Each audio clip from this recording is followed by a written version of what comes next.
Welcome back to All This Math. This is Professor Parker, and today's lesson, as you can see behind me, is on scientific notation. Scientific notation. And you're probably wondering why I got these books on my shoulder, right? The reason I have these books is connected to this sweatshirt that I'm wearing. This is my Texas Southern University sweatshirt, established in 1927.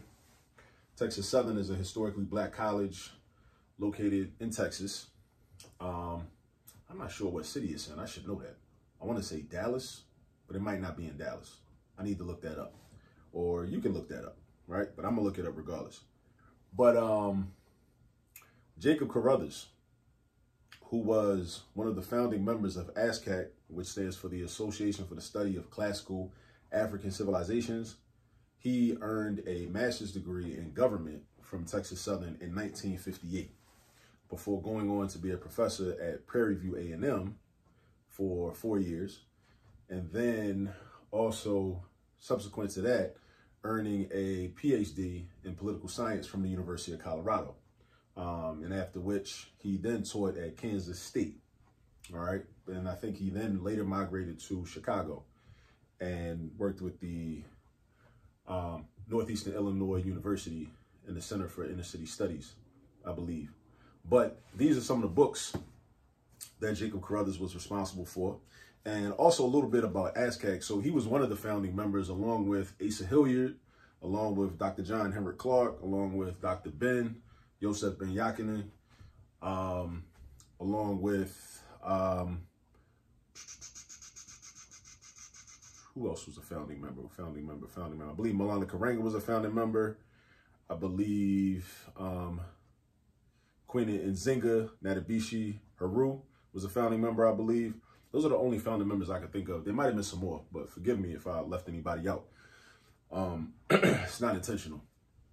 But yes, these are some of the books that Carruthers was responsible for.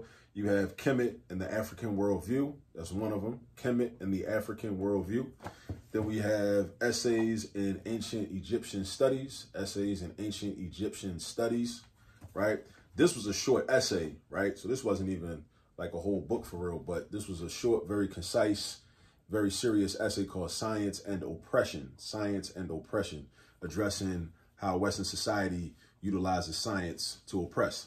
And then we have the Preliminary Challenge, which was put together, which was part of the African World History Project put together by ASCAC members. And Carruthers was a contributor to this. And then you have, this is an excellent book on the Haitian Revolution called The Irritated Genie. The Irritated Genie by Jacob Carruthers. I learned a lot from studying this.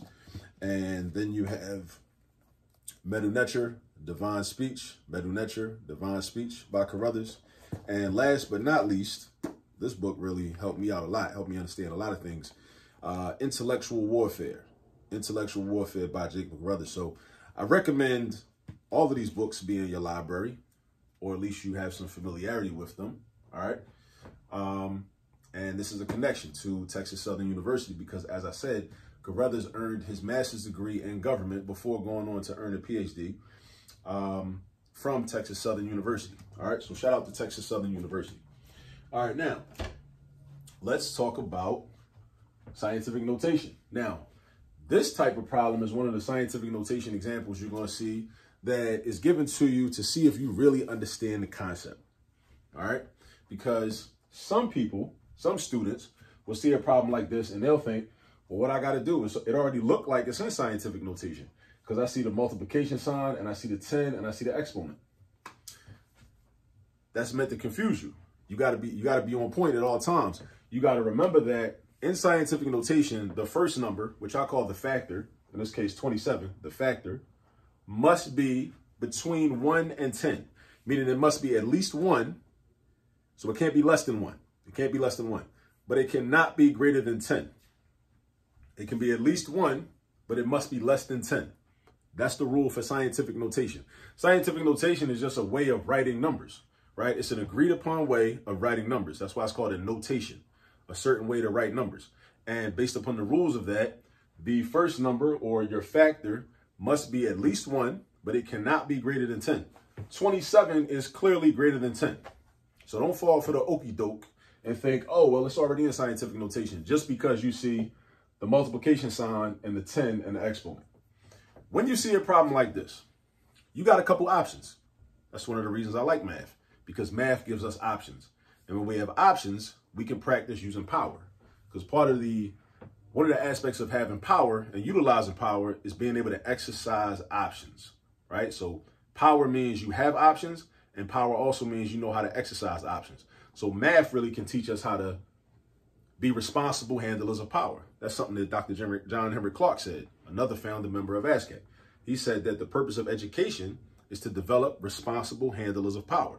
So one of the things math does is it teaches us how to be responsible handlers of power. So I have the power to say, you know what? There's a couple ways I could do this problem, so let me choose one.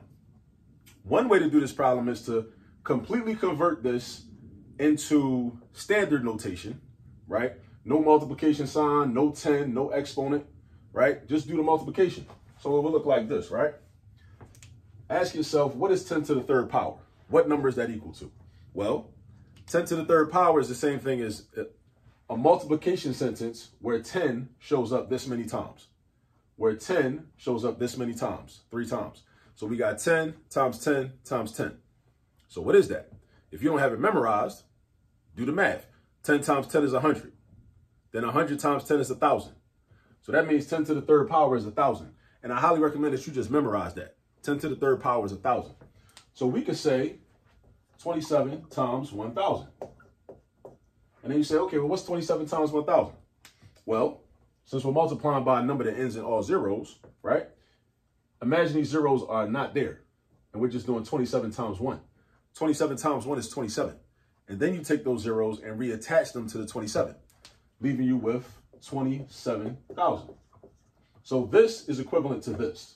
This original expression is equivalent to 27,000. So then from there, what I could do is, now I could just, follow the steps for scientific notation, for conversion into scientific notation. That's one way I could do this. So I could say, well, first question with scientific notation, where is my decimal point at? Where my decimal point at? I look at 27,000, I don't see no decimal point. Now, also, don't confuse a decimal point with a comma. That's a comma. That's not a decimal point. My decimal point is at the end of a whole number. It's invisible in this number. You don't need to write it, right? Because there are no digits after the decimal point, just zeros, right? You don't need to write them. So there's an invisible decimal point right here. So then I say, okay, if I know there's an invisible decimal point right here, then I ask the question, how many spaces do I need to move the decimal point to create a number that is between 1 and 10? Between 1 and 10. If I move it once, I got 2,700. That's not between 1 and 10. If I move it twice, I got 270. That's not between 1 and 10. Keep going. I move it again. I got 27. That's not between 1 and 10. I move it again. Oh, now I got 2.7. If the decimal point was right here, this number would be 2.7. These zeros wouldn't even matter because they just extra. They just out there. This number would be 2.7. So that would be my factor, 2.7. So write down 2.7, then write down your multiplication sign, then write down your 10. Now the next question is, how many spaces did I move the decimal point? How many spaces did I move the decimal point? And this is the thought process you have to go through whenever you're dealing with scientific notation. How many spaces did I move the decimal point? I moved it once, I moved it twice, I moved it 3 times, I moved it 4 times. So I moved it 4 times, right? But dig this. Now we got to decide, is our exponent going to be a positive 4 or a negative 4? A positive 4 or a negative 4? Because it could be one or the other, depending on the circumstances. Now, this is what I like to think about when I'm doing these problems. I like to think about going home. Going home. How do I get back home? Now, why do I say that? I say that because my original number was 27,000, right? But I changed it into 2.7. I moved the decimal point this many spaces to get over here. If I wanted to go back to the original number, which direction would I move? Meaning the original number, I think of that as home. Home, the safe space, the comfortable space, the refuge, where it's good at, right? Which direction do I move to get there? Do I move to the left or do I move to the right to get the decimal point back to where it started at? I would move to the right. So because I would have to move to the right to get back to the original number, or to recreate the original number, then I think to myself, well, where the positive numbers be at? Or I should say this, what numbers are in that direction also? On the number line, positive numbers are to the right, negative numbers are to the left. And because I'm moving to the right, I'm moving toward the positive numbers. So therefore, my exponent should also be positive. So this will be the final answer, 2.7 times 10 to the fourth. 2.7 times 10 to the fourth. All right? Now, that's one way to do it. But remember, we're exercising power, right? Power means we have options and we can pick and choose which option we want to utilize, right? So, check this out, right? So this was one way to get the answer. But another way to get the answer is this. I could have just, instead of expanding this in the beginning back to standard notation, I could have just left that times 10 to the third there. I could have left it there, right?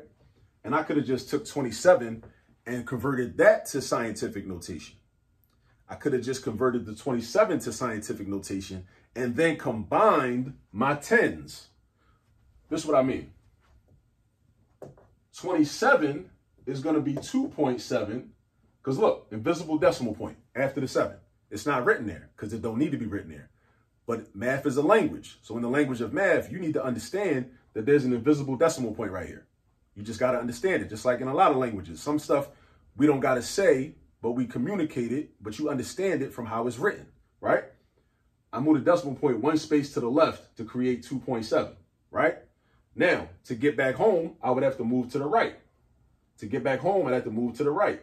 So that means I'm going to have 2.7 times 10 to the first power. Why the first power? Why is it the first power? Because I would have to move this decimal point one space to the right to get back to the original number, which is 27. Again, you got to know what your exponent is, and you got to know if it should be positive or negative. What is your exponent? Should it be positive or negative? What is your exponent? Should it be positive or negative, right? So that's 2.7 times 10 to the first. Now, but look, this times 10 to the third is still part of the problem. So let's bring that down.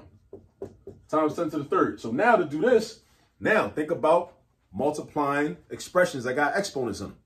Think about the exponent properties or the exponent rules. All this is just multiplying two expressions with different exponents.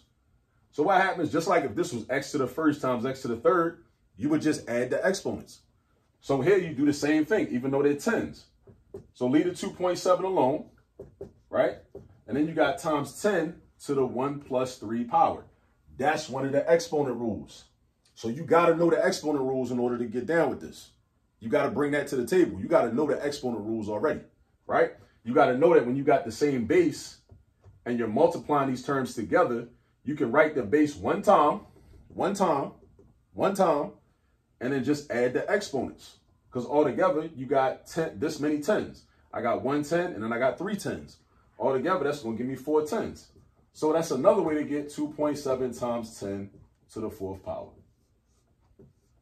And there might be another way that I just can't think of right now, right? But I know this is definitely two ways. One way, when you see this, and another thing, don't fall for that. Because a lot of teachers will get this question, right, to try to test you, to see how sharp you really are, see how much you really understand scientific notation, right? So don't fall for this and be like, oh, I see times 10 to the third. So that's already in scientific notation. What I'm supposed to do? Ain't enough for me to do. Nah, look more closely, bro. You got to look more closely. That's not between 1 and 10, right? That's a scheme. They try to get you. That's not between 1 and 10. That's over 10. So that's not scientific notation. Remember, there are rules for scientific notation. Again, scientific notation is a language, right? It's a part of math language, right? Right? We got to follow the rules for the language. Math is a language, just like any language. Kiswahili, Yoruba, Tree, Xhosa, any language, right? Languages have rules. Medu Neter, languages have rules, right? Agreed upon rules so that we can communicate properly, all right? So you got to know that that is not part of scientific notation because that is not 1 or greater, but less than 10 at the same time because 27 is more than 10. So you got to know the rules for scientific notation. So don't fall for that. One thing you could do, again, convert to standard notation. Know that 10 to the third is 1,000. Do yourself a favor. Memorize that. 10 squared is 100. 10 to the third is 1,000. All the exponent is telling you is how many zeros the number got in it. That's why 10 to the fourth is 10,000. Just like 10 racks, right? 10 to the fourth is 10,000. That's got 4 zeros. So 1 with 4 zeros. That's it. You know what I'm saying? It's nothing, ain't nothing too deep, nothing too crazy. So that's 20. That's going to be 27,000. And then just like start over. Do it from the beginning. Move your decimal place over. Get 2.7. How many spaces did you move it? 4 spaces. What direction do I got to move to get back home or get back to the original number? To the right. What resides to the right? The positive numbers. So your exponent should be positive. 2.7 times 10 to the 4th. There you go. All right. Or do it like this, right? Just take this 27, leave that 10 to the 3rd alone, leave it to the side for a minute, break 27 down, put that in scientific notation, right? Just that. And then combine it with the times 10 to the 3rd, put them 10s together, put the 10s together. Then you're going to have 10 to the 4th power, right? So that's 2.7 times 10 to the 4th power. Either way you get it. Like I said, this is black power. This is power, right? And as I said, John Henry Clark, he told us, the purpose of education is to train responsible handlers of power, right? Part of having power is understanding options and being able to exercise options when it's appropriate. So we have options. We have 2 different methods for converting this into scientific notation. All right. So this is a good practice for us. All right. So now go get some more practice on scientific notation, and shout out to Texas Southern University and all the HBCUs. And I'll see y'all on the next video. Peace out.